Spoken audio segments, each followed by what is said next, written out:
There was a torrent of water in the way. Yeah, I know. And you drove into it. Look, I didn't know. I didn't know. I was always told that when you've got a big swell of water in front of you, you've got to drive through it at speed, right? I was always told That'd that. be a good idea, really. I was always told that. Right. Okay. Anyway, thanks for that, Bill. So the beacons have been lit. No, tonight. Oh, yeah. No, well, the beacons will be lit along Hadrian's Wall. Brilliant. I love it. It's got to be done. It's got to be done. We've got to show those Scottish people that we mean business. Even though it's nothing to do with us. So anyway, I got this being recorded now, so that's all good. And welcome online today. And what date am I due to come down to blinking Landsworth Major? All the days. Yeah, Every day now. Yeah, what date was it in July? Does anyone remember? all the way to June. Wow. No. First week in July. Yeah, definitely. It was the first week in July. Okay, that's. I got. You make sure you get a pop-up seat. Yeah, I will do. Can't wait. Yeah, we could, and there's going to be loads of cake. We're gonna get close, and it's all going to be good stuff, I think. So okay, I'm just gonna put that on there, and I'm gonna save this.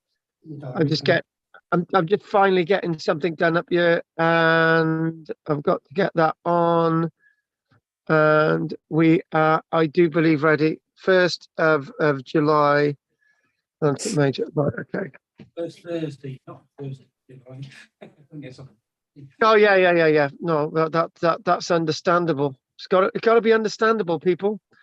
Right, okay. We got a few people away today, and we haven't got. Oh, hang on. Why has Bill come back in? Right, okay. Anyone good with these controls on you? Because I'm going to Anne, as I'm in full flow. Anyone who leaves, I'm not going to be able to add them back on. So if you can, if what I'm going to do, I'm going to give you the controls over to you. Oh, this is not a good idea. No. Right, Anne. Right, no, what I'm going to do, right? If anyone pops up on the screen and says they want to join, you press the button on the screen, okay? What button? Got it? Oh, Yeah. Oh, no, don't worry about it. I'll let Goff do it. That's fine. He's good at doing this. So, Goff, anyone wants to rejoin us, let him do so, and we'll all be fine, and everything is all for the good of the country, I say. Right, okay. Right, so let's crack on, and we're gonna get on with it. So today we are looking more deeper into the Mesolithic period, and we're going to really get to grips with what the Mesolithic period is all about. And I would say that next week we're going to be looking at the wonderful site of Hawick. And the way I did this on Tuesday, I focused on primeval woodland and boulders, Berriedale wood. We mentioned microliths.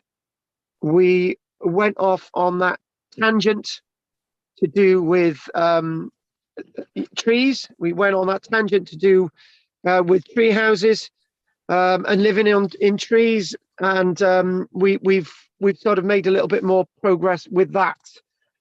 So I'd like to start by also saying that we're going to look at another problem with cutting down trees as well, with the absence of materials to do so. So just to sort of remind you of a point that I've been making, and I've tried to make this point over the past few months, is this concept of dates. And when we as archaeologists, we look at dates per se, is to give us boundaries, is to give us an idea of the beginning of something and to give us an idea of the end of something. So when you're explaining things in archaeology, you could say it's the Roman era, or you can say it's the Paleolithic era, it's the Neolithic era, or in our case, the Mesolithic era.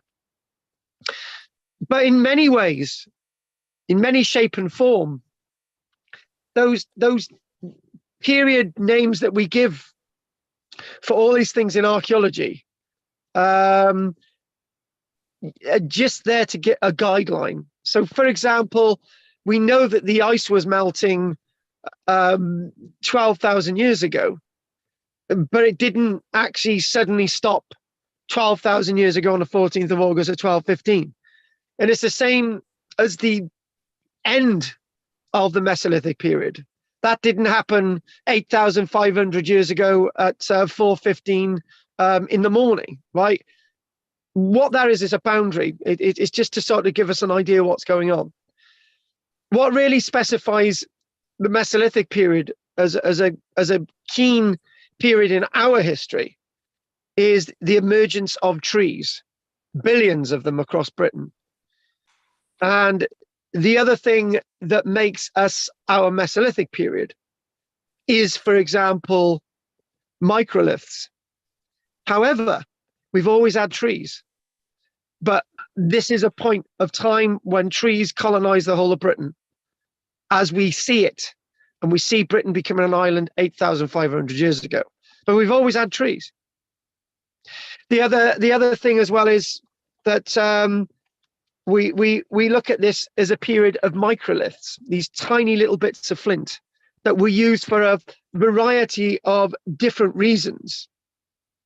And we've got to remind ourselves again, microliths are being used before, they're being used after, and we'll define what they are. But what we can't say anymore about the Mesolithic period is that they didn't have farming, because they did. We clearly demonstrated that when we look at limpet mounds. We also know that some wild cereals in the Mesolithic period have been planted in Britain. But where we're looking at the Mesolithic period in other parts of the world, the Mesolithic period has already come and gone. And we look at places like Çatalhöyük in Turkey, where 11,000 years ago, they're already building towns and roofs where they got beehives and a little bit of plants growing on their roofs, and they've got steps and all the rest of it. This is, there are different times and different areas where the Mesolithic supposedly begins and ends. We also can't say that in the Mesolithic period, boats were invented, because boats have been around for a very long time. We can't say it's the first time that they're cutting down trees in Britain either, because there were trees. Trees did exist before 12,000 years ago, but there weren't many of them in Britain. We don't just wake up on a Wednesday and suddenly there's trees everywhere. It just doesn't happen like this. Point I made last week was this idea that everything's in transition. There's an overlap with everything in history and archaeology. It's very rare that we can understand when they started to come up with the concept of Stonehenge. And it's very rare that we can say anything in history that is precise. For example, the Second World War certainly did not start on the 1st of September 1939. It had been brewing, it had been going on in the Far East since the at least 1936, 1937. We had rumblings with Russia and Finland. We had the border disputes between Adolf Hitler's Germany and all the rest of it. And we had the Italians invading Ethiopia. So the Second World War really didn't start on the 1st of September. It'd been already going on for some time. But we needed to say that we needed a boundary. So this is why we use the 1st of September 1939. So lots of really interesting things to look at today. And, and I think the best way to really get to grips with this is to turn to those very trees that I keep mentioning. So what we need to do is look at some of those images, and we need to let those images shine. I know that Kathy and Bill have come close to Berrydale Wood, but they never actually got there. But I did when we look at the island of Hoy. So let's go there let's go to an ancient woodland. Let's have this as a backdrop for our play today. Our first act of what we see the Mesolithic developing into. We've been doing the Mesolithic for 2 weeks now, but we're still trying to get to grips and really trying to understand it. So here we go. And what we're going to do, we're going to press that button there. Hopefully it'll come up. There we go. Look at that there. Absolutely. So get a little bit of an idea of a primeval woodland.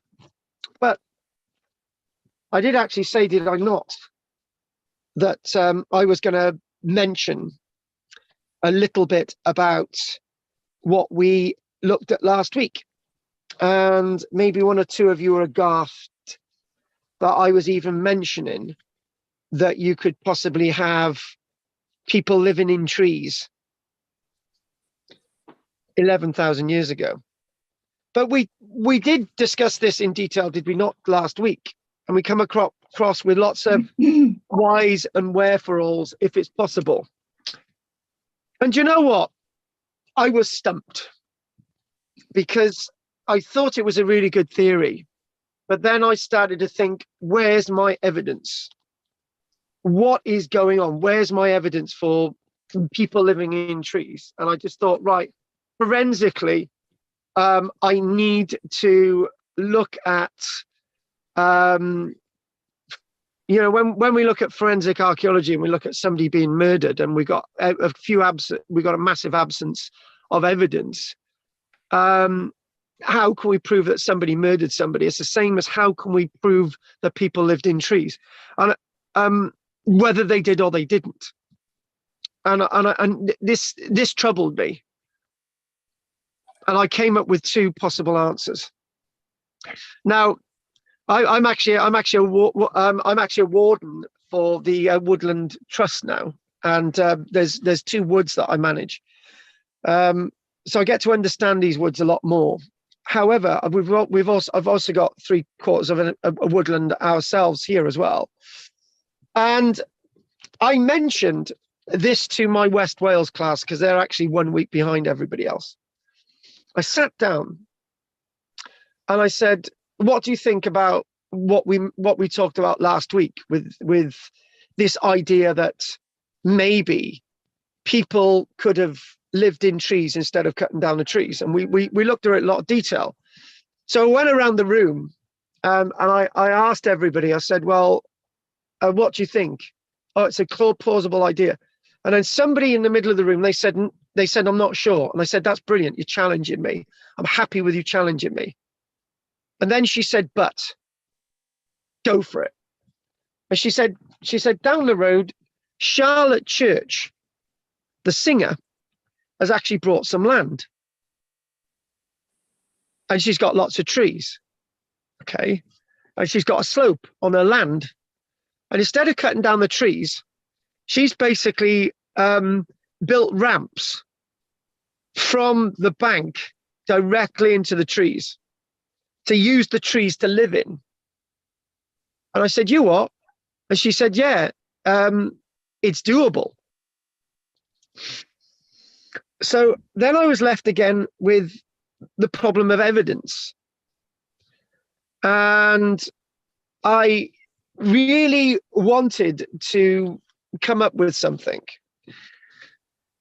And the thing that I didn't come up with was thanks to Drina and Margaret in my online class on a Tuesday. And one of them said, they asked me, how many bones did you find in archaeology in the Mesolithic period, animal bones? And I said, you get loads of them. I said that there's loads of animal bones out there. And then they come up with something really, really intriguing. They said, why don't we see if there's any evidence of animals being killed from above? And I said, well, what do you mean? Well, if people are throwing spears from above down to animals, then they're going to go through the arrowhead's going to go through the animals in a unique way. It's going to go directly through the flesh, and it's going to come out the ribs in a different way, or the animal's going to look like it's been poleaxed, or it's going to go through the spine. I said, yeah, that's a really good idea. And then I then took to looking at the archaeological evidence at Teutoburg Forest. And the Teutoburg Forest disaster with Varus and Minius in AD 9, where the legions, 3 legions went into Teutoburg Forest and they never come out, like Varus's legions. And the Romans were not effective in that because they had people in trees that could just chuck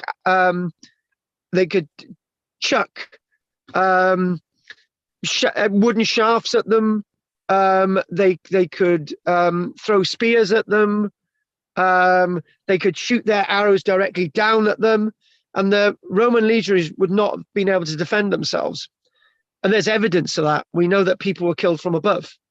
There's evidence of that. We can see it.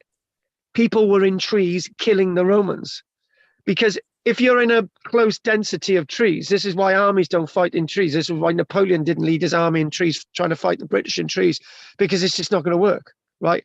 You can't really shoot arrows up in the air and come down. You can actually fire them above, downwards, right? And you're thinking, well, that's a really, really good idea. But then I thought, again, we're speculative. We are a bit speculative. And what I then did, I started thinking of this stuff, right? It's called daub. Now, I, in fact, have undertaken a large amount of field walking in my time. And usually what you get when you're field walking is you're coming across lots and lots of bone. And the problem with bone, it's impossible to date unless you radiocarbon date each and every single bone. So one of the things that we don't collect in archaeology usually is bone, because it's really not useful. And then we might go field walking and we collect pottery. And I'd say, I want you to collect a certain type of pottery. If there's any flints there, just leave them on the ground. If we're looking for flints, we just collect flints and leave the pottery. It's called getting a sample, right? But I've been field walking on occasion, and other people have described this to me. And the only things that you find are flints, certain types of flints, microliths. Which are these microliths?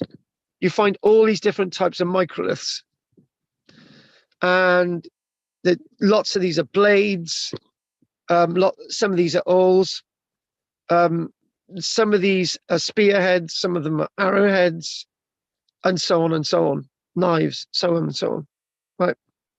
So you can wander across a field and you can think, right, we're just getting flints. There's no pottery from any period at all, right?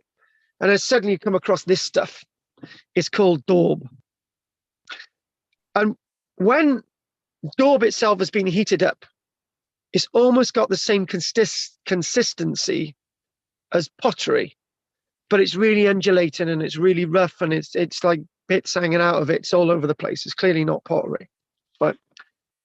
And when you look at this stuff and you see the flint and you see the daub, the flint itself, these types of flints, if you're only finding these types of flints, then it's clearly that the site that you're looking at is Mesolithic, because this is right. Flinders Petrie told us, and I'm telling you what Flinders Petrie told us in the 1890s when he was working at Nagard Desert in Egypt.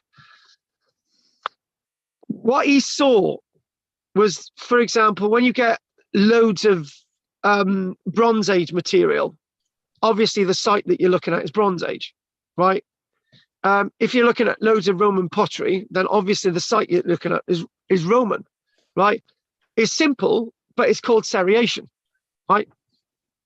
If you're only coming across these types of flint, which, yeah, there is some of these types of flints in before the Paleolithic period, and there's some of these types of flints after the Paleolithic period, after the Mesolithic period.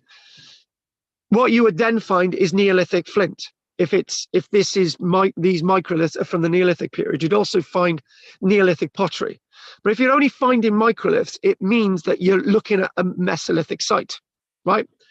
So then you can deduce that the daub itself dates from the same period as the microliths, from the Mesolithic period. So then, what does this tell you? If there's no other evidence, you're going across a site and you're doing geophysical survey, right? You're using all the techniques at your disposal, and there's no evidence of any buildings at all. So what is the daub doing? And you might lead to the conclusion that the daub itself could have been used as fire hearth bases for people living in trees. Think about it. You might not want to go with this. You might not want to believe it. I might be wrong, but it's another way of looking at the Mesolithic period, because I will chuck this at you. Yeah, I will throw this at you. And this goes twofold, and we go on off a different direction, right? Let's just check that tree image up there again. There we go. We love trees, don't we? So there we go. Love them. Nice bit of oldie worldy tree, and I think we're looking at I think that might be ash. I'm not sure, but anyway, so when by looking at the archaeological evidence in this way, it does open your eyes, and I nearly forgot what I was just about to say, actually, but I just recycled it in my head, right? Britain's full of trees, right? So when you think about it, it's going to take a long time to cut down a tree, which we're going to go on to. It's going to take a very, very long time to cut down any tree. So why would you want to cut down trees in the first place, right? And you think, well, you think if this sounds very, very feasible in the absence of evidence.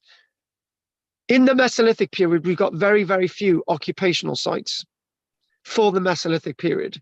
We've got some in the likes of Orkney, Shetland, Starcar, up in Yorkshire. We got Hawick up in Northumberland, right?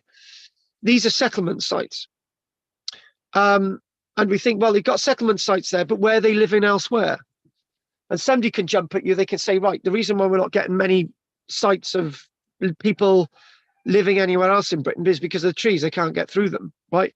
But we are still finding microliths everywhere. So what are microliths doing in the middle of a field in Wiltshire with some daub if people are unable to get through the woodland? And what are they doing? What's all this stuff doing there, right? What is it doing there, right? So as an alternative to all this, we might be thinking that people themselves are hunter-gatherers, for example, but it's really difficult to be a hunter-gatherer in a dense woodland, right? It's going to be very, very difficult, and it's going to be very, very dangerous. And there's more that we don't know about from archaeology that meets the eye. I want to sort of bring us a little bit of a sketch on the screen a minute, right? And we go with this. There we go. And we're going to write 1, 2, 3. We've mentioned this before, but this was really relevant there. So I want to bring in a little bit of other evidence, and what that evidence is that there's a period in the Iron Age where we don't find any evidence of anyone being buried. Where are the bodies? They're not being cremated. They're not being buried. Where are the bodies? We're not finding them. Were they placed in the water? We're still not finding the bodies. Were they being exposed in trees? We're still not finding the bodies. That's a really interesting one. So one of the great things that we start to try to understand the Mesolithic period is that one of the things that you do see in the Mesolithic period, that even though we're finding this evidence around, we're not finding where they're living. Were they hunter-gatherers? And the answer is some of them were, some of them weren't, because some of them lived in permanent localities like Starkar, or they lived like Amazonian people, where they may have lived somewhere like 7 years or whatever, 5 years, and they moved on somewhere else.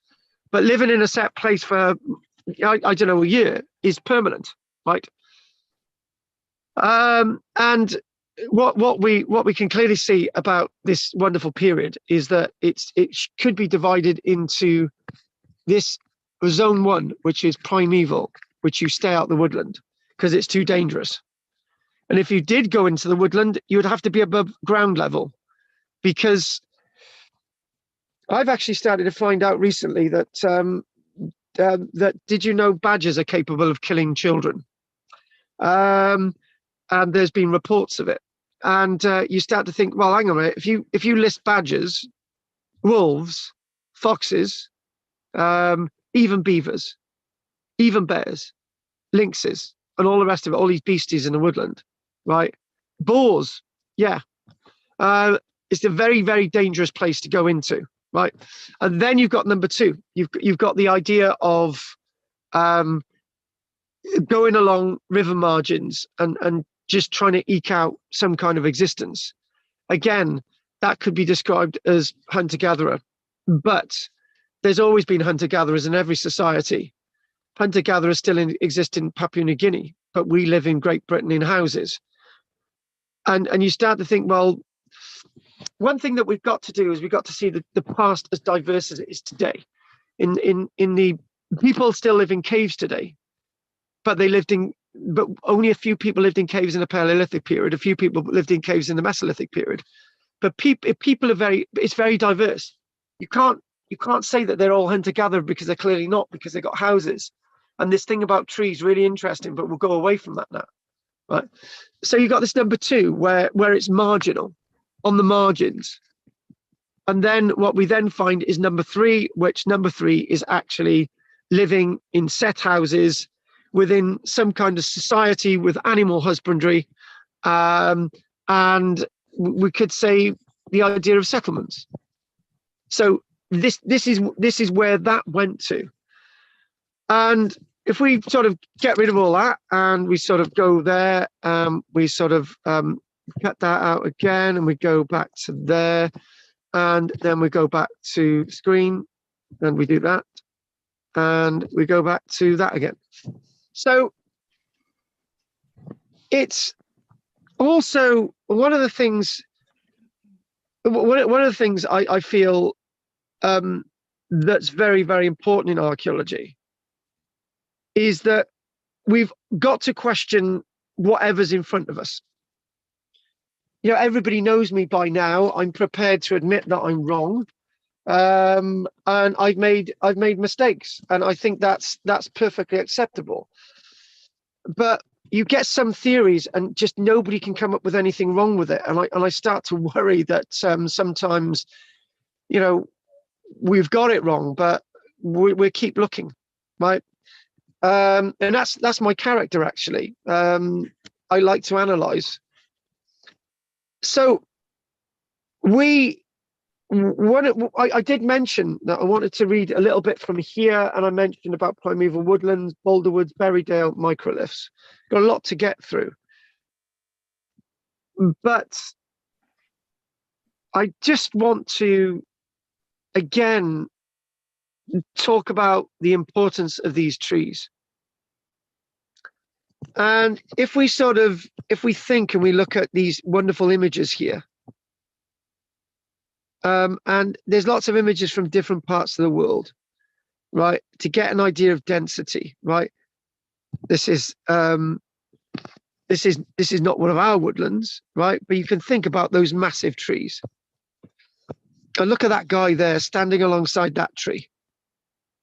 it's a pretty big tree, isn't it? And it was in essence from one of you guys, or in the week or the week before. And having these classes sort of all intermingled now and getting bits from one class, and I'm moving it in, and it's good. I'm loving it. And this is what we can do with the Mesolithic period. We can make it more fluid. And you think of these mega trees, and you think, right, had somebody standing with me in Barry the other week, and also up here.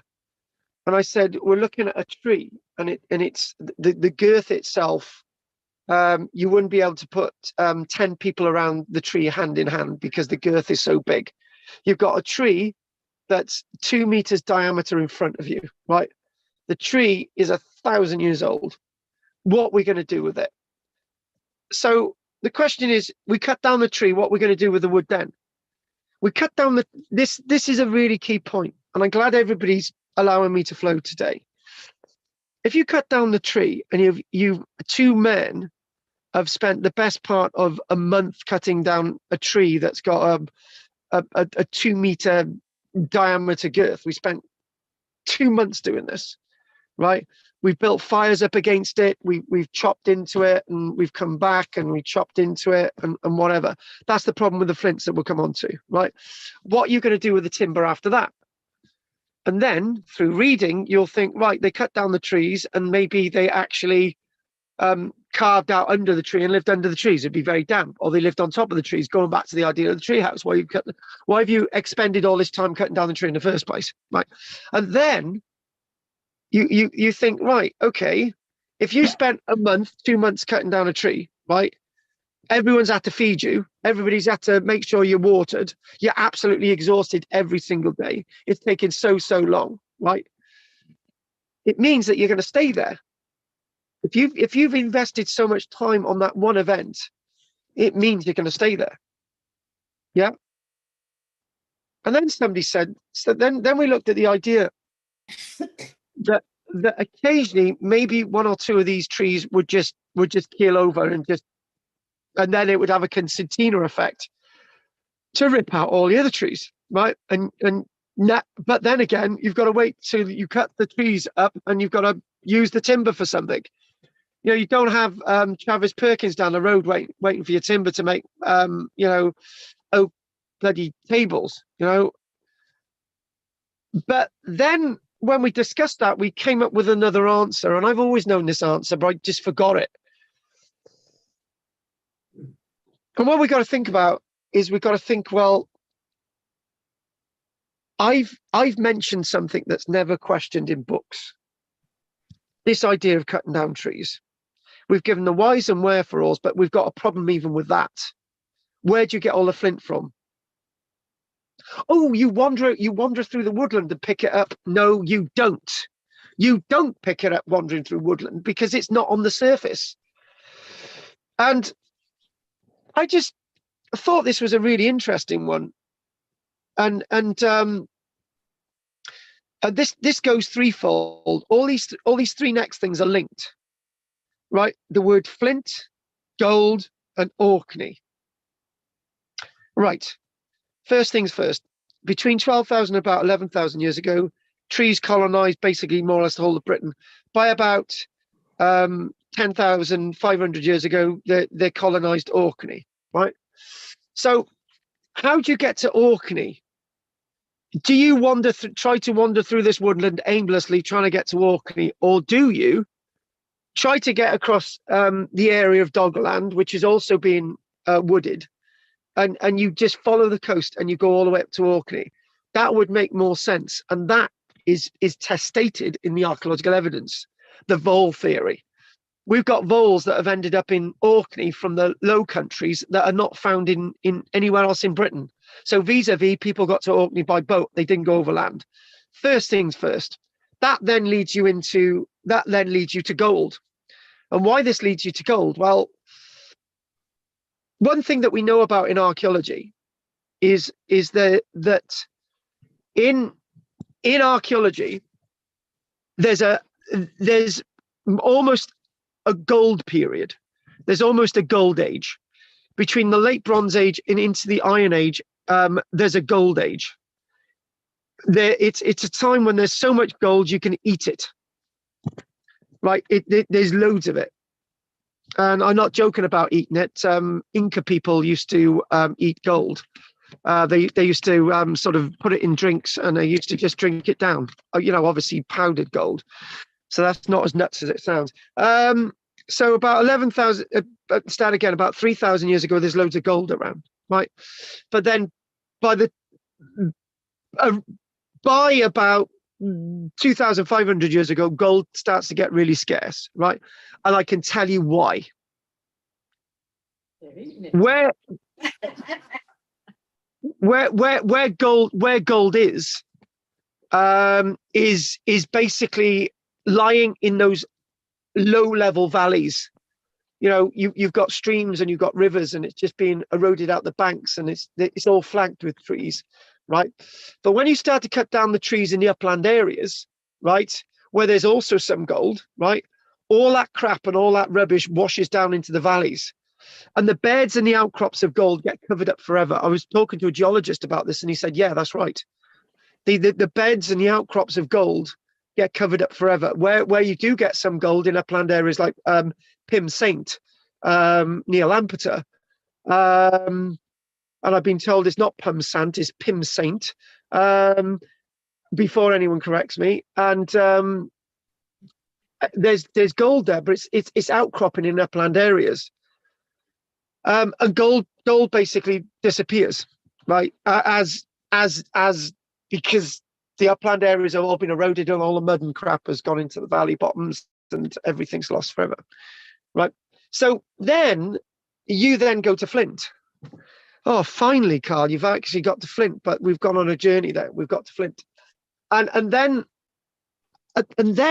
these trees coming over, the root systems of these trees, they rip up the ground, and there's going to be loads of flint, particularly in Wiltshire, where it's a chalky down landscape. So flints are going to be coming up, and you know it's going to be there's going to be lots of flint exposed because in the roots, and flint itself can be collected alongside the river valleys, alongside the rivers, but there's not going to be much of it, and it's going to be very, very difficult to come by. We don't see axe factories like Penmanmawr that we see in North Wales, or the fells in Cumbria, or anything like that. We don't see those axe factories coming from a few more thousand years.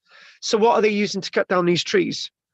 Or were they cutting down the trees at all and just putting up with them and living amongst them?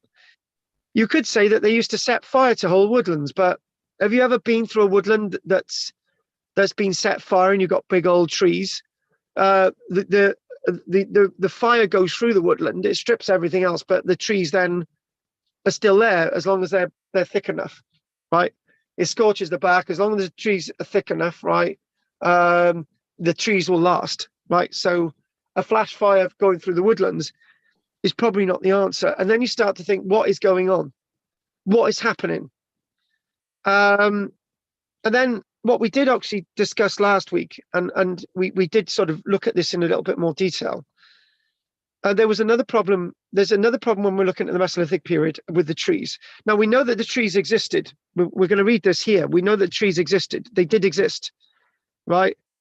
We know that they were everywhere. We know that they existed, right? So how did we start felling all the trees? That's going to be a problem that we're going to leave today for another day, right? But obviously they were cutting down trees. They must have, because we've got log boat canoes and and all these other things. But we'll come on to that. Trees along the coast, which eventually become the coast by the time the Doggerland is flooded. That landscape, all those trees are being destroyed by salinated water, which is killing the root system. But we've got to be very careful when we look at all this. And then somebody said, well, that theory last week about sort of waves of trees, berry trees, and then you got nut trees, and all the tree line is slowly moving up. We did all that last week, but the one thing that I would say is then it comes up, well, what about this, Carl? You know, what about all the animals trunding across the landscape? Trudge, trudge, trudge, trudge, trudge, trudge, trudge, trudge, trudge, right? And as they're trudging across the landscape, they're going to destroy everything, and they're going to graze on everything, and so on, right? Something must have happened. Something must have happened as the temperature is getting more temperate, is rising quite considerably between 12 and 11,000 years ago, very considerably. Remember, 1 minute it was minus 40 degrees C in the winter months, and now it's starting to get minus 30, minus 20, minus 10, really, really rapidly, right? And the tree line's moving. So what is actually happening? What is changing to allow these trees to be there? It must be that there must be some kind of mass extinction event for all the animals. Because if there wasn't a mass extinction event, the woodland would never have made it to anywhere into the degree that it made it. We don't have those usual ungulates like deer and goat and sheep. They're not grazing. We know that there are deer existing. So why aren't they wiping out this tree line, moving on? There's something at work. I don't think it's humans going around killing all the animals either, because they would have wiped out the trees also. The main enemy of humanity is the tree at this time, and there's not enough humans to deal with it all. And why would they want to deal with it either? So this is all really, really interesting, really, really major, fascinating stuff. So let's look at another image. What I'm doing is just trying to get an idea of depths of woodland, primeval forest stock. We love it, you know. And let's see if we can get another really nice image up there. That's showing something that we need. Were you going to say something, Pat, Anne? I was going to say, you know, I've just had an image of a mammoth or something, or a large animal, you know, just ploughing through a wood. Although I suppose that they might have eaten. And just can we just grab that there, right? Whatever happened, the mammoths by this stage had become extinct. The huge aurochs had become extinct. They hadn't been wiped out by human beings. But Anne, Okay. we're not gonna take away from what you've said, right? You would have big, massive boars wandering through these woodlands, right? But there wouldn't have been many of them, right? And they're fertilizer and they're changing of what's going on. Yeah, this is the point. You've just said it yourself. If you've got these big animals or any animals plowing through the woodland, there's never going to be, right? So what is happening that these animals have disappeared for a very short period of time, and then they come back in their mass numbers. There's some kind of mass extinction event which nobody ever talks about. Something happens to these animals. They disappear, and then the tree line. What could have happened, and with might be a little bit of an answer, and we're just going to be a bit vague with the dates. Between roughly around 13,000 years ago and 12,000 years ago, the dates go either way. Don't worry about it, right? We have something called the Younger Dryas period, and the temperature drops from what it was before. So in the winter months, it's minus 30 degrees C, and suddenly for just under the best part of 1,000 years, temperature drops by 40 degrees, and then suddenly at the end, then suddenly the glacial period ends, and it gets warmer and warmer and warmer and warmer and warmer, right? When I say overnight, probably over a few years, but more or less overnight, right? And then what's happened to all the animals? It could be that it got so cold that there was a mass extinction of animals, but for some strange reason, we're not finding these bones and everything showing a mass extinction. Something's happened, and the cop-out answer is that human beings went out there and we hunted all the animals, and that's why there's no animals, and that's why the trees come in, right? Okay, let's think about that, right? Human populations at the end of 12,000 years ago in Britain, coming into 12,000, 11,000 years ago, probably the maximum human population between 12,000 and 11,000 years ago over the landmass of Great Britain from Paris all the way to, say, the coast in Orkney would have been no more than about, joking, laughing, 4,000 people, right? The town, I said this to them all, the town that I live nearby, right? There are 4,000 people living there. You can wander through there in the daytime and not see anyone, right? So if you spread 4,000 people across this area that I've mentioned, right? What are they going to do to the animals and the trees? Nothing. So what has happened to change events? What has made things different? What is the altered the status quo? Don't start singing I'm in the army now. What's happened to change the status quo? Let's read what my little book tells me. Let's read what my little book tells me. So it talks about calibrating the dates. It talks about the pioneering birch and pine trees going into the upland areas. Pioneers. The deciduous trees, there are many types. First of all, as we've already mentioned, those hazel, and then you got the aspens, and then the other deciduous trees like the elm.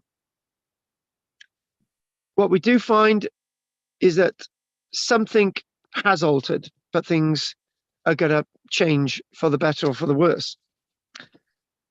Now, again, that big question is, I talk about this wooded environment, but how do I prove it? Exactly the same way that we proved that trees once colonized Easter Island. The little bogs and little peaty areas on Easter Island, right? We see pollen evidence, and that tells us about the trees.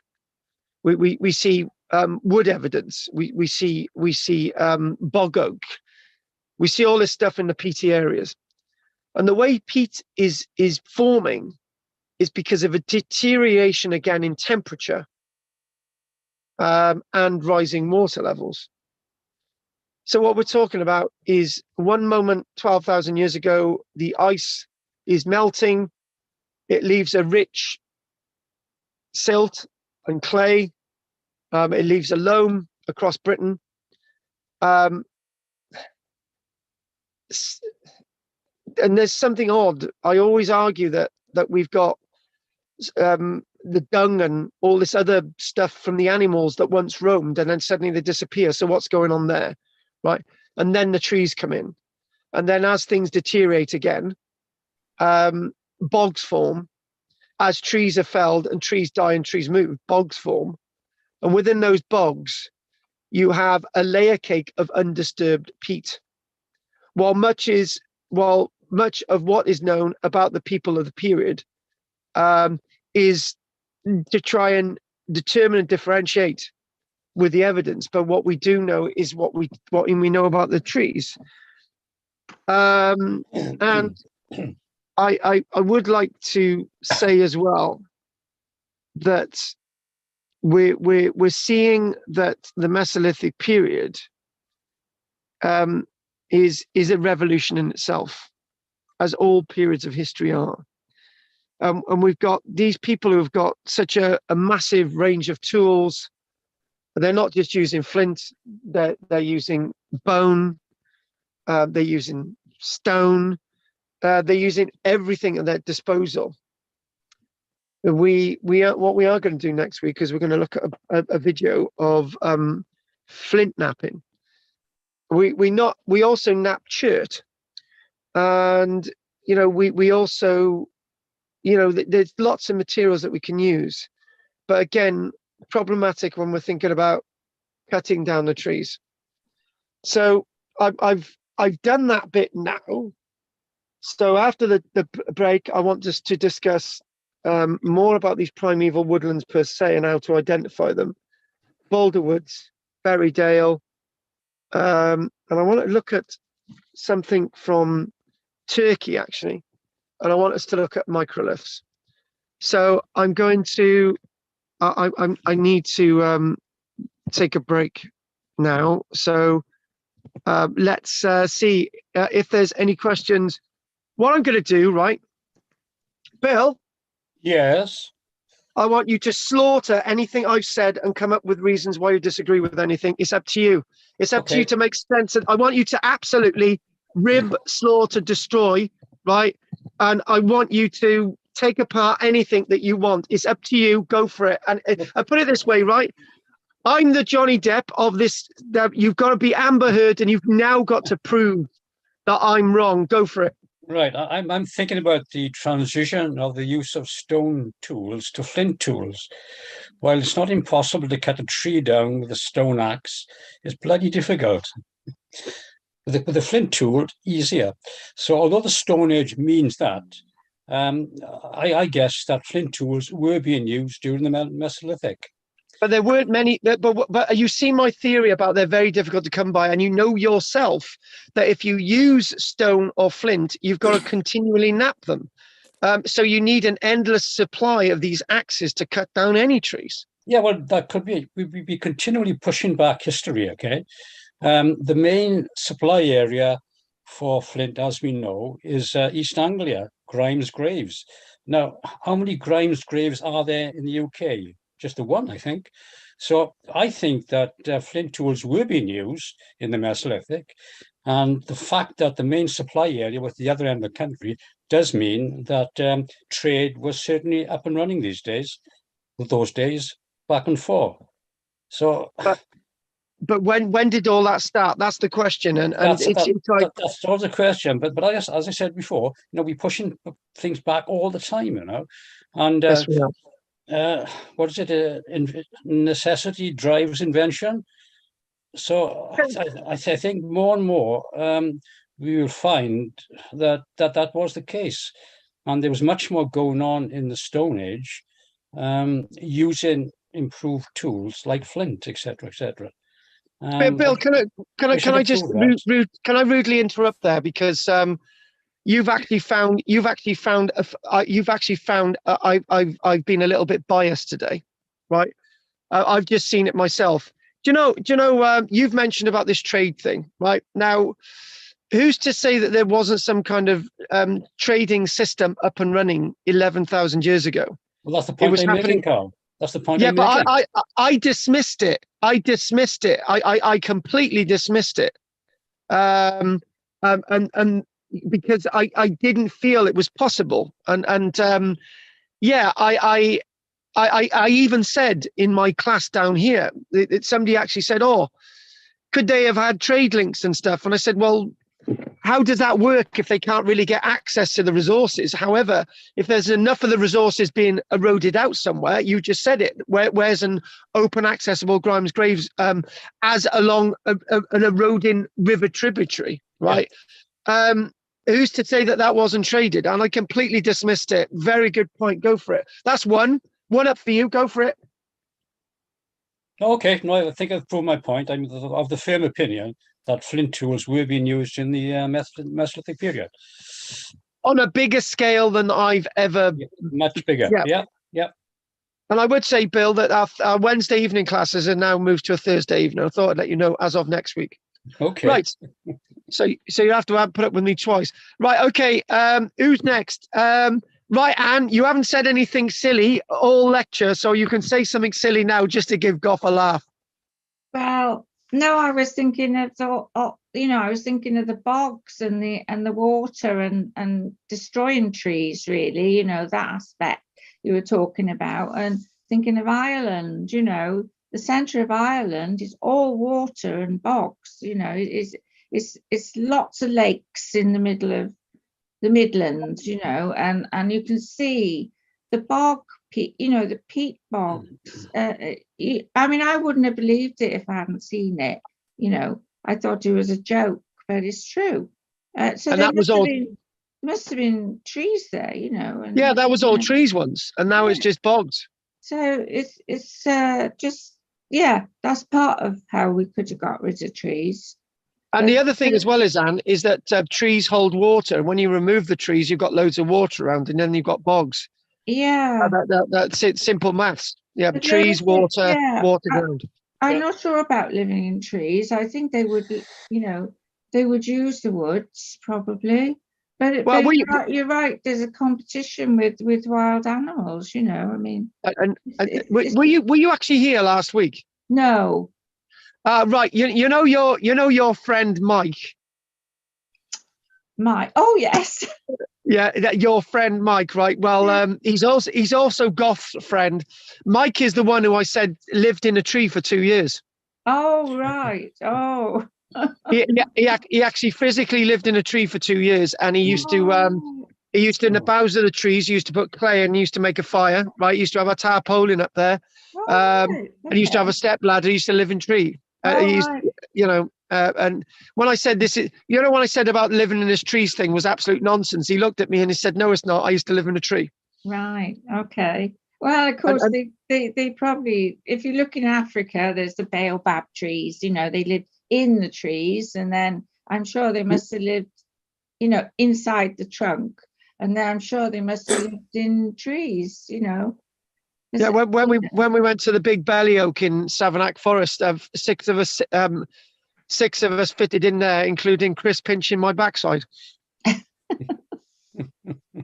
Or was that you, Bill? I could never work out who. That was me, Right, Carl. all right, fair enough.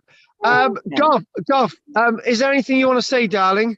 No, it's very interesting. I find it difficult at times to try and imagine what it was like those thousands of years ago. It's hard to place myself there sometimes, but very interesting. Yeah. I don't know what it is, Goff. You've gone all black. Is Mike from Pentre? Yeah, Mike from What? Pentry. Oh, Yeah. I've met him, haven't I? Oh Him and God. his wife. Yeah, that. No, Goff. I've met you, No. Goff, haven't I? I don't think so, Anne. Oh, you didn't come to the party, Christmas party? No. No. Oh, I'm busy on Christmas Eve. All right. Right. So, by the way, we're going to start discussing this Christmas year's party, right? Right. So, right, Steve, anything you want to say? Yeah, I suppose the only observation was that when we talk about living in trees, I mean, it's perfectly feasible, I suppose, that there was an element of hybrid living. You'd live on the Yes. ground during the day and just sleep in the tree at night. That seems to me to be more, rather than living in trees. You'd use the forest floor for moving around, scavenging, etc., and at night, for safety, you'd sleep in a tree, and that seems to me to be. Gorillas do, isn't it? Yeah, They make a nest. Yeah. You don't live And also the woodlands, you're talking about really dense woodland, and even in the winter months you'd have had conifers like yews, some really ancient yews, and you'd have had the likes of Scots pines and so on. I'm not suggesting you could do the same with the Scots pine, but yeah, that really sounds, this is what I'm talking about. Nobody's actually said to me this is absolute nuts, and when you get something that you don't really get people disagreeing with, I'm thinking, are we onto something here? Because it's not in any scientific papers. It's nowhere. All right, Jim, anything you'd like to say, darling? Who? No? Okay. Keith, anything you'd like to say? In all the contact we've had, or first contact we've had with Indigenous people in the last couple of 100 years, we've never found any societies that actually live in trees. Yes, we do. There was, apparently, I was corrected on this myself. There's people living in not Papua New Guinea. I can't remember what it was. It was the Far East. I actually said this. We don't read, and they said yes, there is. There was a program on the other day with a primitive people living in trees. So yeah, I was wrong there as well, Keith. There is, yeah, there's apparently one. So yeah, good point, Keith.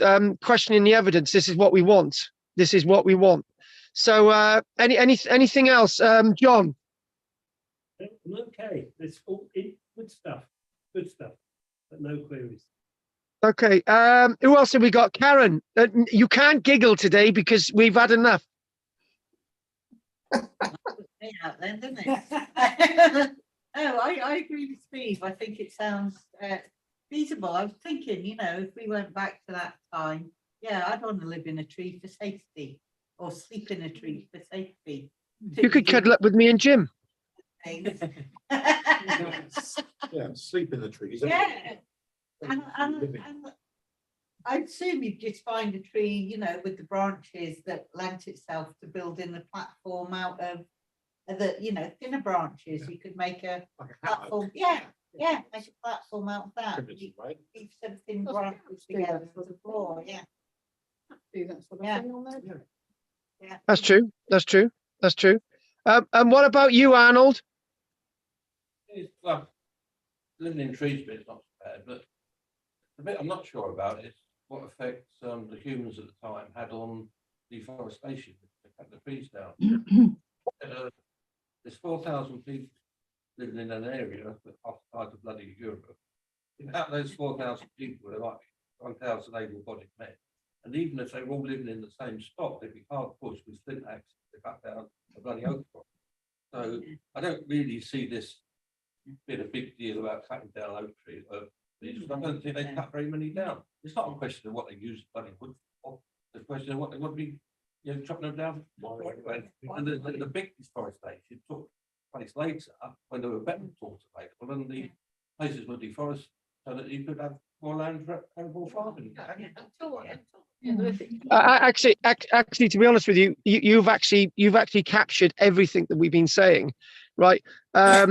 You've got such a limited number of individuals. Why would you need to cut down all these trees anyway? How did they eventually all go? You've got all these questions. We know there was one event that billions of trees disappeared with the flooding of the land bridge between Europe and Great Britain. And only then you might see that there's an acceleration of cutting down trees because there's not enough Lebensraum for people to live. So they've got to cut down the trees. They're forced to cut down the trees because there's not enough space. They don't have the dog land to roam around in anymore. So that's a really, really good thing. Anything you want to say, Lynn or Kathy, because you're now one person. Lynn and Kathy are the same person. Lynn's the quiet one and Kathy does the talking. Until you've got the need to grow crops, you don't need the space to grow crops. Yeah, and that's the other thing as well is, that is the other thing as well. Arnold's just mentioned it. You've mentioned it. We're sort of getting there somewhere, right? Because, and Keith actually said, where have we got evidence of people living in trees? Well, if you move that away over there, we'll forget that for now. When you look at the work that I've done and I've presented in regarding terra preta, which is the black earth of the people that live in the Amazon basin, they've made new discoveries from the Amazon basin really recently. Or whole towns and cities and more roads. We even did a class about it a while ago where they found more stuff. And what you see, the idea of people living in areas, they're clearing them in amongst the trees, right? They're maybe cutting down a tree and putting a building up, and that's all. And then using all the resources there, all the berries, all the honey, everything. And then suddenly they all up sticks and go somewhere else, right? So you're not exhausting the resource. That to me, if you're living there for more than a year, is a permanent settlement, but they're only living there for 7 years. How many of us have lived in a place for more than 7 years? But some of us have moved around a lot. But wherever we've lived, we've seen as permanent. And the point is that, you know, this we aggregate the idea of cutting down the trees. Most archaeologists argue it. I'm questioning it, and I'm going in a different direction. And it's wise to go in different directions when there's problems with the evidence. And Arnold's right. Did we really need to cut down all these trees at this stage? And the answer is no. The answer is no. We might have some flints. We might be trading flints, as we had a discussion with Bill, right? There might be a few guys able to cut down trees, but we got not billions of them, maybe trillions of trees. They're just everywhere. There's, you know, in a square acre, right? You can have thousands of trees, right? And it's just, yeah. Anyway, we will have a break now. Everybody in Landscape Major can get on eating their cake, and we will see you all soon. And it's 11:48. Oh my God! Right, okay. I might have to go. I might have to go at 12:30. Yeah. Okay, my lubber. And you know what? I'm thinking we'll probably get to 12:30 and I'll be a bit knackered. So Yeah. we'll have a 5-minute break for the rest of us and a 10-minute break for people in Lantworth Major to eat the cake. In terms of sound, yeah, but Karen, what do you fancy?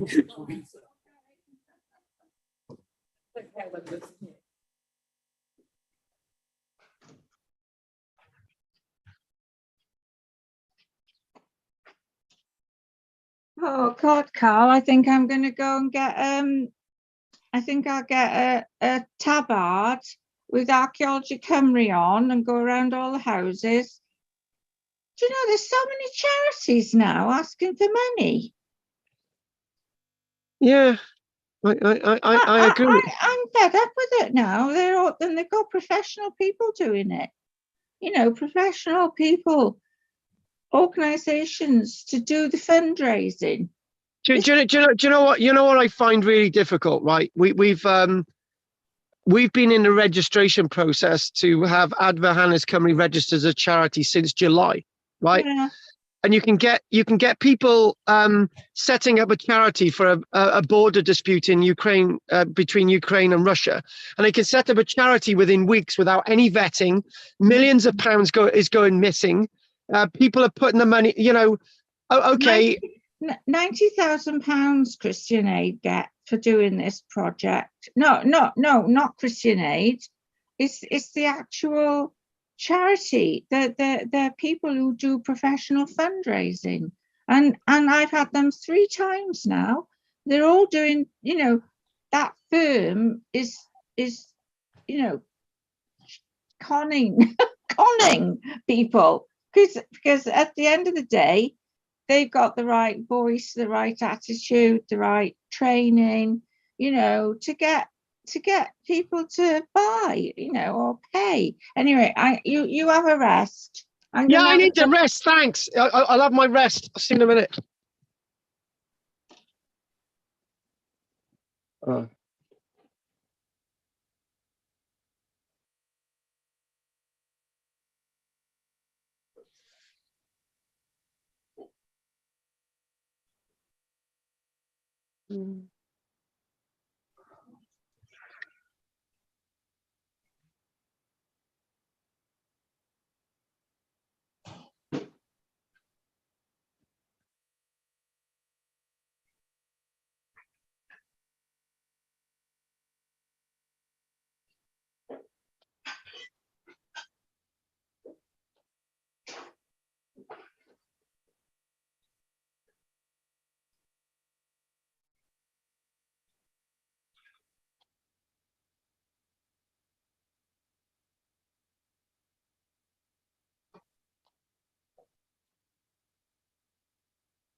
Oh dear.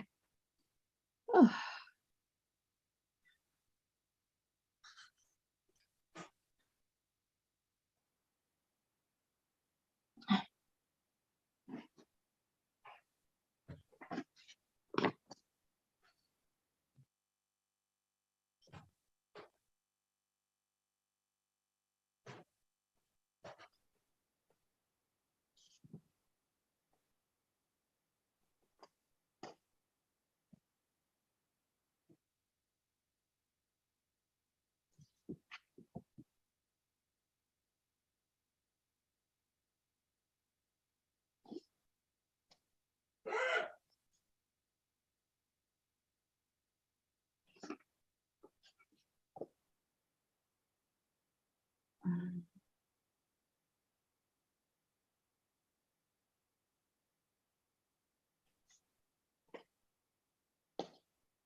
Hmm.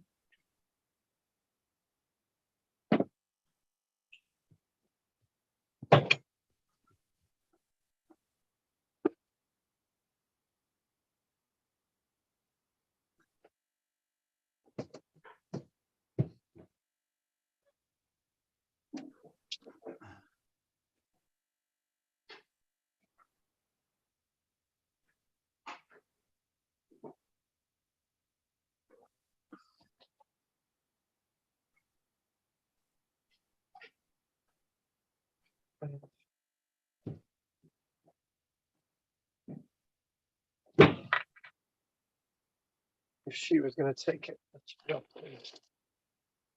she should have taken it today.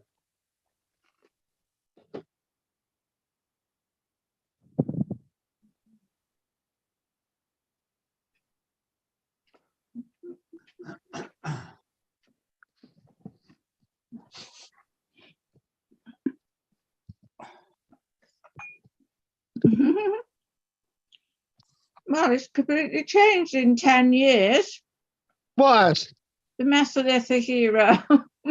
Yeah, I think it has. Once it used to be a nice, quiet little place, Mm. Yeah. and now it's got really complicated. Mm. Yeah. How are you, Anne? All right, thanks. You miss me on a Thursday. Pardon? Do you miss me on a Thursday? Hello. Yes, of course. Yeah. Yeah, I miss you as well. All those free coffees. Well, it's just social, isn't it? And That's the way it is. actually, I have to say that I'm trying the golden oldies this afternoon. Oh, yeah. I'm going to start singing for the OAPs. Good for you. I'm sure you'll have a lovely soprano voice. Sure you will. Trouble is, all the men are all, I don't know what they are, tenors, loud. They're Loud, loud, so yeah. you can't hear my little voice. Yeah. Well, I'm sure we can. I'm sure they will. I'm sure they will. Oh, Where's- don't forget, Thursday afternoon, Brackler Community Centre. But There we are. the thing is, it's 1:30. That's too early, really. For But you. today is 2:00 because we're going to Picton House, Picton Court in Porthcawl. Where is that? I've heard it, yeah. It's the one on the way out, I think. On the way, it's sort of the back of Nottage. I think it's the back of Nottage. On the way to Pyle, or no, not Pyle. It would be, Yeah. Picton Court, yeah. Not Edge. Yeah, it's sort of on the back road. It's the back road through the golf course, is it? Through the Pile golf Yeah, I course? think Not so, one, yeah, towards yeah. Kenfig, yeah. Hmm. Sometimes you think I'm not. Is it a old people home? Hmm. Yeah, I know it, yeah. Hmm. When I first started work many years ago, my boss actually lived there. It was his house then. Yeah, I remember it. And then it was a restaurant. And I remember going to it as a restaurant as well many years ago. Yeah, it's Before- quite big. Oh, it is know. big, yeah, yeah. Oh, But I didn't expect to have to go to concert straight away, but Yeah, I'm I'd being, have to. I'm being picked I'd up. have to contact HMRC and I'm being picked up, so that'll be and good. sort of, very good. Enjoy whatever you do. Yeah, Yeah, thanks, Good thanks. for you, yeah. What's happened to But- Dell but then? we- Sorry? What's happened to Dell? He's not coming on these, is he? No, I thought he was, but maybe he's not. I don't know. But he might be just busy today because of the probably got his son home because of the Yeah, the celebrations. Well, it's half term, isn't it? it is, yeah, it is. They often go away at half term, Yeah, but there we are. well, I'm glad we got the others as well, because it feels more kind of, like Social. sorry, Social, I said. yeah. But we will meet for coffee, Bill. I Yeah. think we should try and meet for some social. Maybe I'll do tea. Maybe I'll do afternoon tea or something. I don't know. Don't do that, no. Huh? Meet somewhere for coffee somewhere. Yeah. Sometime, yeah. Mm. Get who else would come here? Ask along. Pat, Well- ask Pat along, yeah, and that's it. Well, isn't it? well, Glenda, and Pat. Although Pat don't like Glenda, so you got to be careful. Oh, yeah. Where do you live, Jeff? Goff? It's moved. Oh yeah, he lives up Pentra, where Carl used to live. Pentra in town, yeah, Mm, yeah. mm. Well, I mean, it's only, well, I don't know why I did that last week. I thought I'll go along to the rehearsal and I knew I didn't have a very good voice. I'd only be in the chorus, but they want bums on seats, like everyone. Everyone can sing, Anne. Everyone.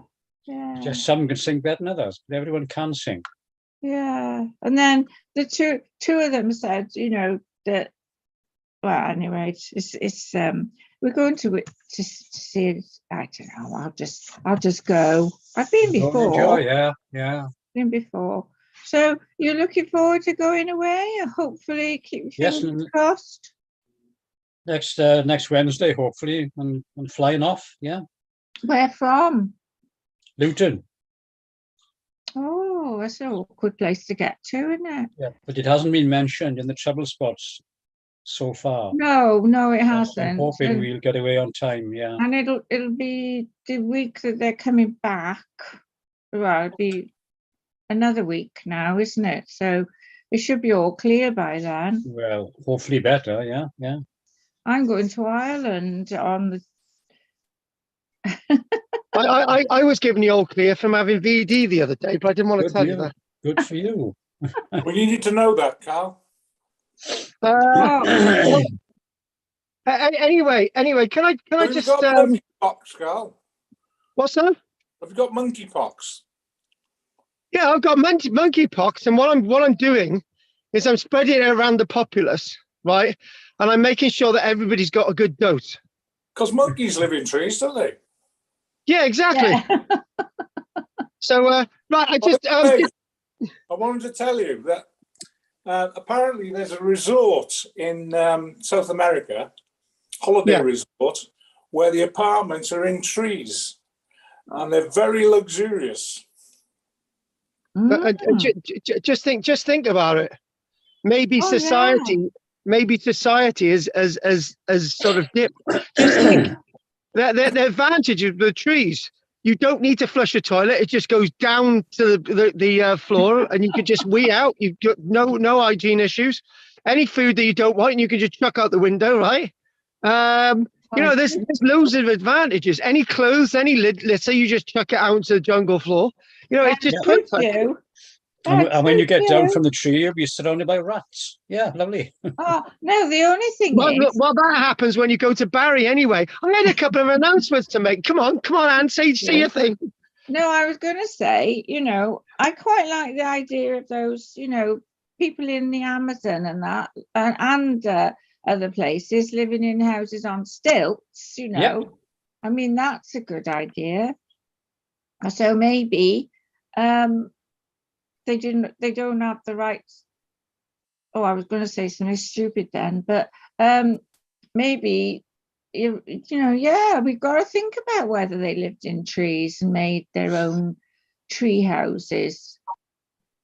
You know, so because of the lack of evidence on the ground, you know. And Anne, unless we're not careful, we you know, we gotta, you know. Anyway, thanks, Anne. I just like to make a few announcements. And I'll just right. First things first. I wish Jess the best with her future, and it was terrible to see her go, but we just run out of funding, and this is why. We needed to give her a fresh start because she's got a very responsible job with the council. I wanted to say that, and anything that you know, you guys, I do believe that something you want to send her or whatever or meet up, that's fine.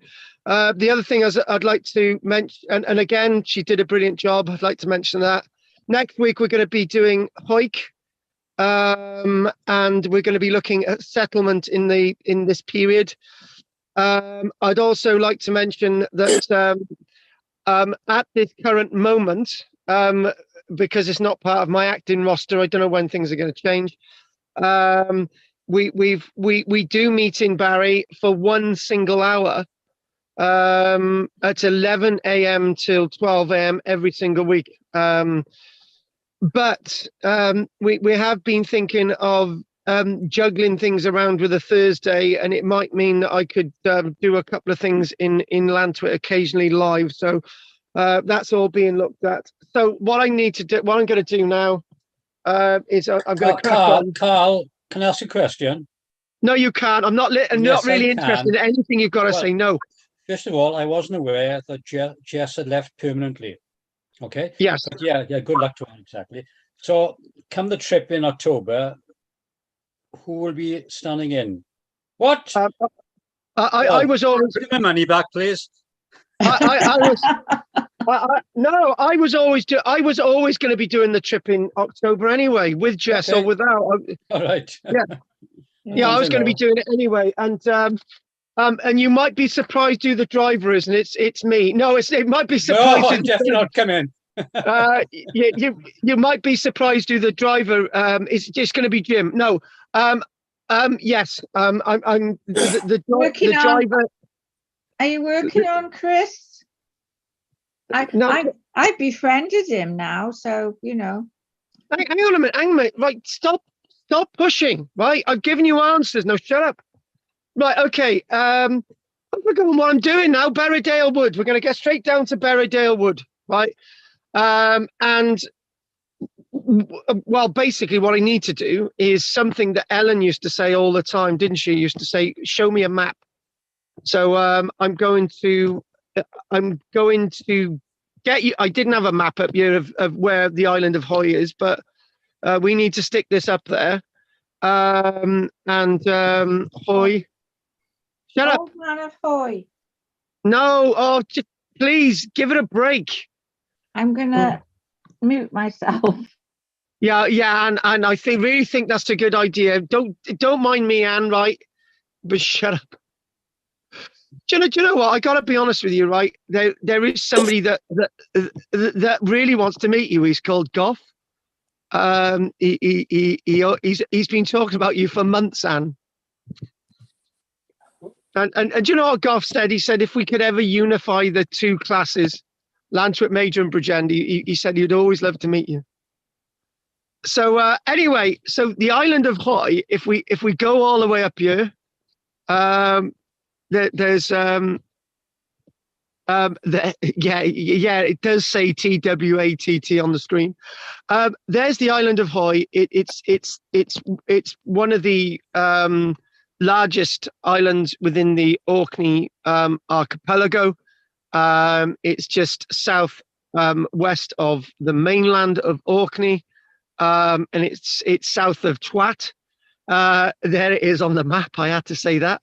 And this is the island that we're going to go to, and that there is actually Berrydale Wood, which is where we're going to go now. So, if we, Bill, do you remember that day that you and I wandered along this pathway? I did. Yeah, we couldn't get across, could we? No, we couldn't get across, Bill. But the following year we did. I did get to Berrydale Wood with wonderful Michelle and her two children, Roxy and Bronnie, and we managed to get to over there. Only that we only had like 15 minutes there because we had to get back because we had to get into the minibus. And then in 2 hours later, we had to get to it was such rush, but I did get to Berrydale Wood, and it was a great privilege. And I wanted to not have a whole lecture about Berrydale Wood because that's not what we're doing today, right? But I would like us to ponder upon something, right? And you guys and what we saw in the week. There is a problem with this whole Mesolithic thing, right? Arnold came very close. I've come very close, but I've not spat it out. I have said that there's lots of evidence of pollen in the archaeological record in bogs. We know that there are trees everywhere, right? But there's something wrong with it. There's something wrong with articulating that. However, I've left that there. I'm going to leave it. Let's not discuss that any further. I needed to get that out there. But this is an image of Berrydale Wood. Berrydale Wood is full of birch trees. It's got some rowan trees in there. I think it's got a couple of hazels. It's got the smaller trees, right? Now, Berrydale Wood has got lots of boulders in it, and it's a very small woodland. The woodland is like over an area of I would estimate about 1 acre, and it's described as the most northerly of our woodlands, and it's also described as our most ancient woodland. Is it primeval? Has it always been there? Right. The answer is that it's more likely that it has, but the trees in there are relatively small. That might give you a clue to the previous statement, but don't look into it too much. Now, what we do find is by around 10,500 years ago, this tree line, the middle tree line, you know, and the lower tree line, i.e., you know, we're getting a couple of the hazels from the lower tree line, you know, medium tree line, maybe some of the birch is sort of between the two. So this tree line has actually hit Orkney. We don't have the big oaks getting there yet. And one of the points to be made is that this was so inaccessible for people to actually cut down the trees. It was basically in a natural valley, right? It was so inaccessible, but the trees were probably just left. And it's more or less clear that within amongst this, there are a load of boulders. And it seems as if it's really, truly ancient and primeval. And to be honest with you, Bill said that we attempted to get there, I think, the previous year or actually 2 years previous. We couldn't get there. And it's so inaccessible. We managed to get there via hook, line and crook, and it was really difficult. And it took us a whole hour off the beaten track to sort of hack through and try to get to this woodland. So it was really, really difficult. And I felt when I got there, it was a true privilege to actually stand there. And it felt old. It felt different. But the trees weren't massive. They weren't massive oldie-worldy oaks that we're describing in the south. They were smaller trees, probably fairly easily fellable. That ties us in with the earlier problem I just mentioned about what is wrong with having the whole of Britain covered in trees. Could it be that you just had the big trees in the south and the little ones in the north, and maybe they were felled easier? That could be something. And there is something about that. There is something about that statement. Because when we look at Star Car and when we look at Hoyk, they're using small timbers to build the buildings with. And that is the line that the big trees managed to get to around 10,500 years ago. And maybe it was just a smaller line and the Scots pine that got through the rest of Britain. I completely speculating there, but I wanted to chuck that in there. I'd be wrong if I didn't chuck that in there. So this is Berridale Wood. Yeah. So what I'd like to do now is then try to discuss something else. And it's about evidence of the areas where trees were felled, but at certain periods in time. And let's just try and articulate what I mean. So what we're going to do, we're going to go to this concept. You can see all these boulders.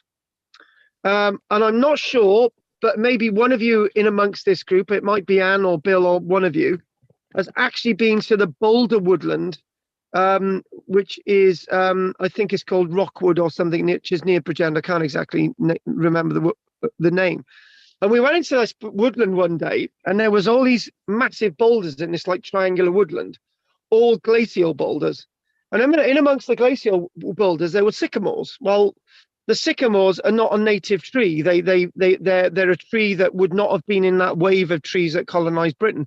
Sycamores, we do believe, were sort of introduced to Britain only about 500 years ago, but some people would argue against that. And in there's all these boulders with the sycamores growing in amongst them. And what may have happened is that the trees were felled down, that the trees were felled, but the boulders were not removed. In other words, the trees were felled because they needed the wood, but they didn't need the land for agriculture. And this is the boulder woodland theory. The other thing as well is, like this woodland in front of us, and that there is an ash tree. This woodland in front of us has got boulders and has got trees, right? So it's very likely to be very old. Yeah. If you look at a woodland and all the boulders have gone, so if we just type in Savanac Forest, Savanac, I'll get it eventually. Savanac Forest, which is actually a woodland deciduous forest conifers, right? They say, hang on a minute, let's there's our big massive oak tree there. So that's one. No, that's a spider oak. The Great Belly Oak was the one we went to as well, Carl. Great Belly Oak.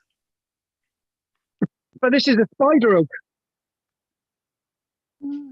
That's a spider oak, but it was a but we're going to type in there the Great Belly Oak. So great, thank you, Bill. I thought it was the old oak. Great Belly, he is right. Great Belly Oak. There we go. An image. There it is. There's the Great Belly Oak. Now it's very close to the main road. And right, one thing I need to say, right, is the Great Belly Oak itself is surrounded with woodland and no boulders. Right now, the Great Belly Oak is approximately 1,500 years old. It's huge. You could fit all of us in there. And if we get away from that, and we then type in, I think there's another belly oak there, and we've got these. If we type in Savanac again, I just want to get my pointer over. Savanac forest, Savanac forest ghost. Right. Okay, go there. Murders. There we go. Bingo. Even though they say Savanac forest is ancient, it's not. Because two things. We know that at one point Savanac was open pasture land, right? And sometime in the Norman period it was replanted. So even though it's an old woodland, it's not ancient, it's not primeval. And we know, even if we don't have the documentary evidence, if you look in amongst the trees and you don't find these boulders, then it means that at one stage, the original woodland has been felled, the boulders have been moved, it's used for agriculture, and then the trees have been replanted. So I wanted to put that across. And the other thing as well is this sort of adds to the mix, that what we do find in archaeology is that the landscape has gone through many different changes, and uses of the landscape has gone through many different changes. I've enjoyed the words hybrid that people have used today. It was like, we've got hybrid use, living in a tree, living on the ground, cutting down trees, not cutting down trees, right? It's hybrid, right? So whenever you look at books, again, you know what? I've got the James Dyer image in my head of trees being felled, and it's obsessed. In the Mesolithic period, they're cutting down all the trees. I can remember it saying in there, and I thought this is something not quite right with this. What we need to do in archaeology is look at transition. Always, we need to look at, for example, in modern day society, not everybody lives in a house, right? I live in a caravan. There's people down the road living in a tent. There's other people living in a house. There's other people living under a bridge. Mike lived in a tree. There's other people living in a hotel. So many people live in different ways. We all don't live in houses. Some people live in camper vans, right? Some people live in the back of their car. We don't all live in houses, and we don't all cut down trees in the Mesolithic, and we don't all live in trees. We don't all live in settlements. We don't all hunter-gatherer. It's so diverse, and this is what history is. It's diverse. It's never set. It's never put in concrete. And I allowed myself to be biased earlier on when I said we're not going to have enough flint axes to cut down trees because there's no trade. But why can't there be trade? So damn me for getting that wrong. So what I'd like to do now is I would like to look at microliths. Now, I sat down the other day and I thought, bloody hell, microliths are so damn boring. But we're not going to end with that this week. We're gonna discuss microliths a little bit today. We're going to look at some images, and then that should be that. So I'm just going to get my little notes up there. We need to get an image of a microlith. We need to delete that. We need to delete that. And we need to do this, microliths. But that's a tiny little bit of a microlith chip, right? That leads us into a story. You like my little stories, don't you, anecdotal? And we're going to do it. Now, one or two of you have heard this story before, but it's really, really appropriate. There was a chap I knew, another archaeologist. He decided to get out of his vehicle one day alongside a road. Start again. He decided to get out of his vehicle one day. He walked alongside the road, and he had access into this field. And it was a nice sunny day, and he saw a microlith, not dissimilar to this, glinting in the field. You know, this is actually chert. The microliths he were looking at was actually flint, right? So it would be appropriate if I got the right image up here. So if we got what he was looking at, right? Remember his description so clearly. He was looking at, if we want to do, lovely. There we go. He was looking at smaller versions of these, right? Because they were glinting, right? He could see them sort of glinting, right? And again, this is still chert. Hang on a minute. I've actually got to find flint. Right. Yes, this is flint. Right. So he saw these glinting in a field. Not one, not two, but loads of them. So he went in the field. He started picking them up. He filled his pockets with microliths. He thought, oh my God, you know, this is amazing, right? Unbeknown to him, he was being watched by the local farmer, not with a shotgun. And as he wandered across the field, oblivious, the farmer came up behind him, and he said, in English, as you can say, "What are you doing in my field?" And the guy said, "Look, I'm really sorry, I'm an archaeologist." And the guy said, "Oh, I like archaeologists." He thought, phew, thank goodness for this. You can sort of imagine, got sweat on his brow, whatever. And the farmer said, "Oh, those flints that you've collected," he didn't say they were microliths, "those flints you've collected, they belong to me." And the man said, "Yeah, I know they belong to you." So he panicked, and the farmer said, "Keep them in your pocket because we're going to need them." Right? We're going to need them. And what he then did, I've got to get my little board up here. What he then did, he took the farm guy into another field, right? And what he did, he showed him a board which was upturned like this. It basically was face down. And there were two little loops on it, and there was a load of chains going off, right? And it was connected to some kind of yoke. And he thought, oh, right, that's good. And the farmer said, stand there a minute. And the farmer lifted this up, and there were all these lines down it like this. And the farmer said, "Can I have one of those flints out your pocket?" And he took one of the flints out of the gentleman. He said, "Do you see this here? There's glue." And the archaeologist said, "Oh, I thought that was resin." The farmer said, "No, it's this glue. In that bucket over there, it's glue." So the farmer said, "Go and get the bucket." So he put the bucket alongside, right? And there was a little paintbrush in there. And the farmer said, "Oh, can you give me some of those flints?" And the guy said, "No, these are ancient artifacts." And the farmer put his finger over the guy's lips. And he took these flints off him, and he put the flints one by one in these little things. And then the archaeologists could actually see other flints in here. They were already mounted, right? And then the archaeologist said, "Look, I am really sorry. I've just realized what's happening. They were still using these flints on this board to harrow the field in, I think it was like the 1980s. In other words, it was dragged across the field to harrow it, to sort of make it level, right? And this is what the yoke was. This is what the chain, and these were still being used today, right? In the 1980s, right? Now I heard this story, and then Pat, who used to be in the Bridge End class on a Thursday, she does my Tuesday now because you've got childcare.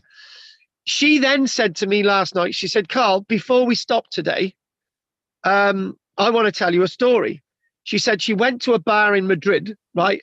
And there was a glass table, and underneath this glass table, there was one of these boards. And in this board were mounted all these flints. So they were still using these across Europe 40 years ago, right?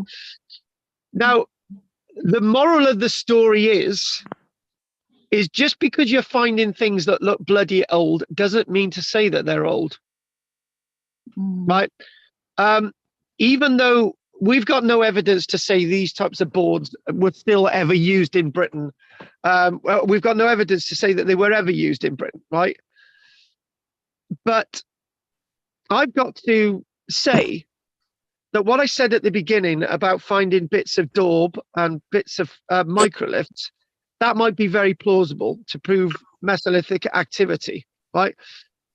But if you find loads of flints and modern material, it might be that they were mounted into a board like this 100 years ago. Be very careful when you look at your archaeological evidence. So what I'd like to do now is I'd like to look more at these microliths, just for a short while. And if we can, again, share the screen, and we can do this. And do you know what? I was absolutely knackered before the break. I thought, am I going to be able to do more today? But I'm okay at this minute. So these here, and we're not going to spend ages on these because, you know, I feel we're looking at these bits of archaeological evidence. As you can see, the smaller ones here are the size of your little piggy finger, and these have been napped, right? So, guys, your eyes are going to be going blinkered now because I've got to get back to my little board. I'm sorry. Here we go. Let's just go back to my little sketching again. And it's just like old days, isn't it, when I'm scribbling on the board. Now, if we look at if say, for example, we look at one of Bill's flint nodules, right? It's found on a beach. Well, not on a beach. It's found in a riverbed 11,000 years ago, the Thames River, right? It has to go a long way till it goes out to the sea, right? And this is a flint nodule. Now, 12,000 years ago, the waste, which is the debutage, is basically napped away from this. And what you've then got is you've got an axe with an edge. So all that material is just put there and is basically wasted. Some of that is used for scrapers, but only a little bit of it, and most of it is wasted. We know one of the biggest pieces of Paleolithic evidence are these little mounds of napped waste, right? Now, that's Paleolithic evidence. So this is all the Paleolithic stuff, right? But slowly from the end of the Paleolithic into the Mesolithic, because we've mentioned that there's an overlap, we've got microliths being used. So when we get into the Mesolithic proper, what we've got is that this flint nodule is basically all of this, and these are all made into little microliths. And there might be some axes still being made in the Mesolithic period out of flint, as me and Bill have discussed, to cut down the trees. But inevitably, most of the evidence that we do see from the Mesolithic period in regarding flints are these microliths. So instead of using their tools for axes and big arrowheads, right, throughout the Paleolithic period, with a little divergence to using microliths, in the Mesolithic period, the debutage itself, the microliths, is primarily used for scrapers and arrows, and we now know them as microliths. So then what we then do, we then go back to there, we go there, and we go back to there, and we do this, and we do this, and we go back to the screen, and we go back to this image. So what I'd like to do now is I would like to discuss these microliths shortly and briefly. A microlith is a small stone tool. We've established that. microliths can be made out of flint or chert. Now, to give you an idea what's going on, so we've got all these images there. We've got loads of them now, sheets and sheets of them, right? If you can't see through it, it's chert. If you can put it up to the light and more or less see through it, it's flint. Okay, and basically chert. This is, if you put it up, if you put this up to the light, you can sort of get light through it, right? If you put the chert up, you can't see anything through it, right? That's the difference. And just look at that, all the different types, you know, them being mounted, right? But lots of them, like the ones at the top of the screen, 2, 3, 4, and 5, they've actually been used for scrapers. You've also, if you go back again, and you've got these, you've got, where are they now? Okay. Hang on. It's gone. One's where you get little sharp points. You get micro burring tools like that. There, you can sort of where they got these nice little pointed tops. That's not a good example. They're called little tools that you can make little holes in leather with, so you can get little straps and so on through. But if you then look at the same idea that we've got with that board, if you get an antler, what you can do is you can put a slit down it, and you can put all these microliths in, and you can use that as a harpoon. And you can use these microliths to hunt small birds and all sorts of animals. And again, loads of different shapes and sizes. You know, we could do a whole lecture on this, but I'm not going to, because, you know, it's a bit sort of too much going on.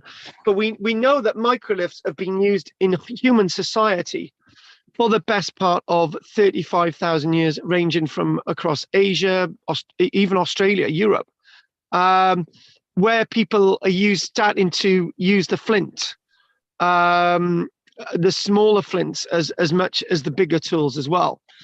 And if you look at the edge here, that there is created by knapping, right? Now, when I mentioned about knapping, right, what you need is a toolkit, and that toolkit is available there.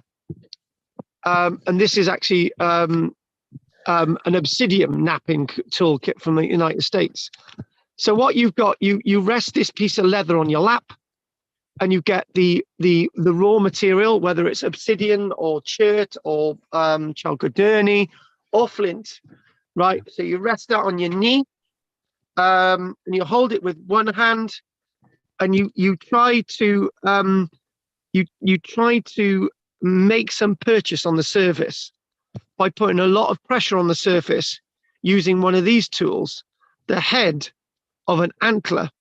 You might sort of knock a little bit the edge off with a pebble, but that might cause fracturing problems to the rest of the flint or the object you're knapping. So going away from that, then we again look at these sort of these microliths, not much of a cutting edge, but again we see that these are being mass produced, and if you're going to be trading flint, what you might do is that you might just trade a flint nodule, but you may already have these in a little bag, and you might trade these amongst the communities for all sorts of purposes. So they're not workshop waste. Throwing away the waste material is not productive. So again, that might give you an idea that the mound of flints and chert that you're looking at, the little ones, is evidence that this Paleolithic activity and not Mesolithic activity. So sort of coming sort of to the end of this, we start to think, well, microliths, the littler ones, may have been used for hunting, may have been used for arrows. They may have been mounted on shafts using resin, or actually tied on with fiber.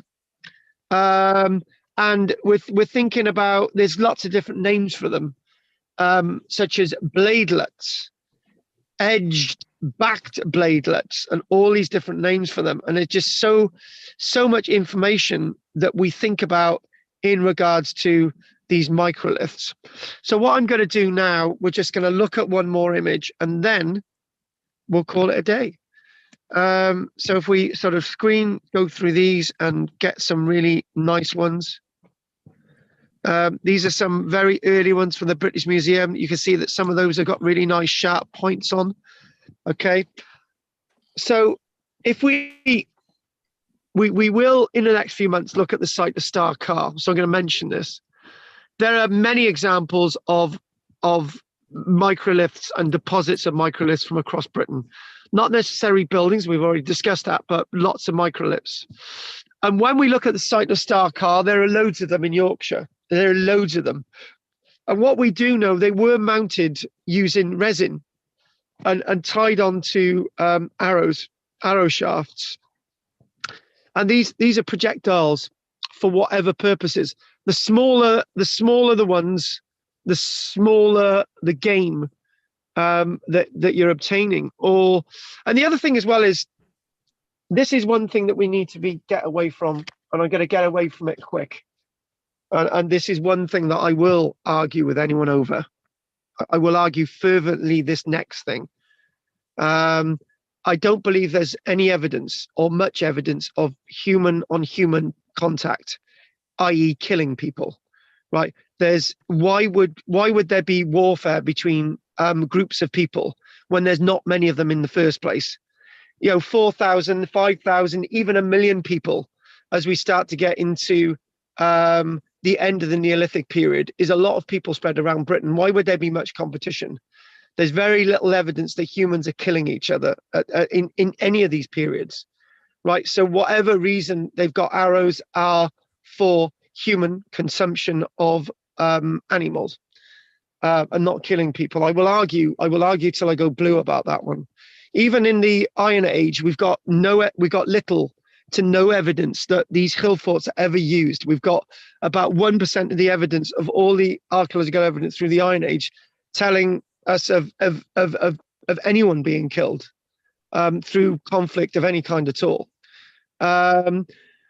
So I say 1%, that's not a lot. And then for the rest of history, we've got very little that any humans are killing anyone, except for the animals. So we've got evidence, and we've got lots of evidence of microliths in Lincolnshire, and we've got evidence of microliths which are stained with some organic residue, which says that they've been mounted using some kind of glue, a resin. And we've got lots of, this is another really interesting one. I found this, and I don't know if we're going to do this. It's a site known as, I'm going to take a note of this because I'm really going to think about, maybe I am, or we are not going to do this site. It's a site known as Reddycon Den in Yorkshire, right? Reddycon Den in Yorkshire. And this is a really interesting one, right? Listen to this. At Reddycon Den in Yorkshire, they came across 35 microliths that appeared to be the same shape and form. Little microliths like this, which had been hafted and mounted in some kind of shaft, some kind of arrow, right? And they were all very similar. So the one thing that we must conclude from this site at Reddycon Den, until we actually do it properly, is that they must have been shooting arrows at birds, small game. And also it must have been that the Reddycon Den site in West Yorkshire, most of the trees must have already been felled. I haven't got a date for that. It might be later Mesolithic, but we've got an open area that people are hunting game birds because of the smallness of the microliths and that they're all the same, that they're all similar. So, if you're hunting, right, you're going to lose loads of these arrows, right? You're going to lose loads of the tips. So this is what they found at the site at Reddycon Den in West Yorkshire. And also very similar as well is that there's another arrangement or a site known as Urra Moor in North Yorkshire, where 25 microliths, former site 35 when we looked at Reddycon, 25 microliths were found, and they're all related to each other. And it's seemingly that they must have been, because they're all sort of arranged at the same distance in the ground. So whatever they were shooting at, right, the arrows came down and embedded in the ground, right? Really interesting.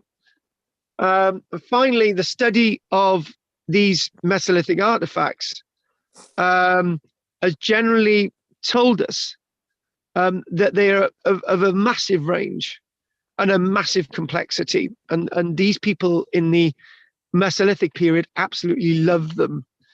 But to give you an idea, you can find them in places like Sri Lanka, very similar to the ones that we've got.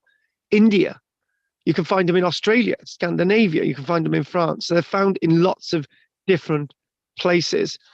And this is a rather interesting one. We've got lots of microliths found in burials, right? Now, I like to argue with my own evidence. In one burial in the Neolithic period, they did find one of these microliths, which may have led to the death of somebody, right? But usually, as I've said, 1% of the evidence is very far and few between. Most of these are going to be used for hunting and fishing. And finally, I'd like to say that we've got the emergence of harpoons and all the rest of it within the Mesolithic period, but we've already got fishing going on in the Paleolithic period as well. I'm absolutely completely spent, so I'm just going to spend my time now answering any questions that you may have.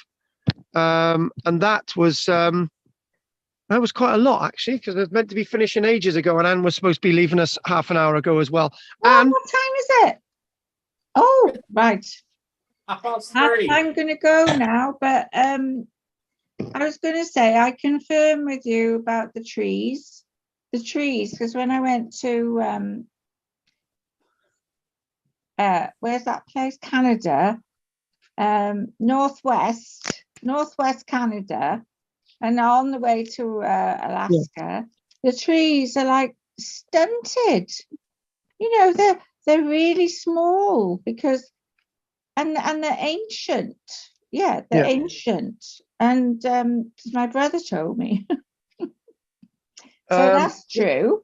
That's true. The cold makes them, you know, in the, oh, anyway, I don't know. But no, actually, I'm glad you said that. So maybe what we could be saying that there's trees all over Britain, but they're not as fat and diverse as the ones in the south. There's not diversity in the north, by the way. You've got less types of trees. Yeah. And you know, I'm just going to chuck this into the mix, right? You've mentioned Canada. If you go along some of the riverbanks in Canada, you get loads of antlers and loads of bones of this animal and loads of bones of that animal. Yeah. Archaeologists used to go out there and used to think this was human hunting ground until they started looking at the bones, and there was no evidence to say this was a human hunting ground. What it was, animals would die and certain types of bones would be washed up in certain different shores. So you'd have the heavier bones there, the lighter bones here, and it'd all be tracked. No evidence of hunting, but evidence of deposition, but wrongly interpreted as being a hunting evidence. So very good point there, Anne. That worked out quite well. So Anne, you've got to join us, leave us now, have you? Yes, I have. All right. Thank you very much. I'll see you next week. Okay. Bye. Take care, Annie. Bye. Bye-bye, Anne. Bye. Take care, Anne. Take care. Take care. Right. So, Bill, anything you'd like to say, darling? When we were in Hillsborough, Carl, many moons ago, I did pick up two pieces of flint, which you've never seen, actually. But one of them was small.